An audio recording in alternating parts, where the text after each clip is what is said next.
Jerome's class is made up of 12 boys and 22 girls. Which ratio accurately compares the number of girls to the total number of students in the class? This is another ratio question. It's located in the question. The first thing I saw in the question was number of girls. So what's the number of girls? There were 22 girls. And I'm going to be comparing that to the second thing I saw, which is the total number of students. So what is the total number of students there? Well, let's see. There were 12 boys plus 22 girls. That gives us a total of 34 students.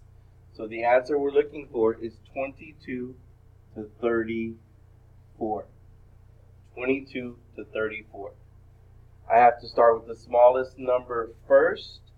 So I'm going to make sure that all my answers start with the smallest number. On letter A, it starts with a bigger number first, so it's not going to be letter A. B looks good, C looks good, D looks good.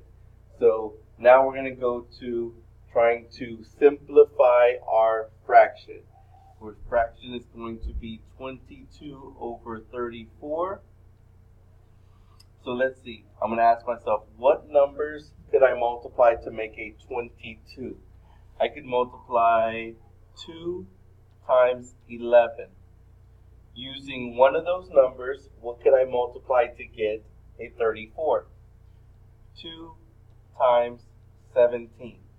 I'm going to check now. What do I see the same on top and bottom? I see that they have 2's in common. So I cancel them out, and let me look at what is left over. I have an answer of 11 over 17. The answer that matches that is letter B, 11 to 17.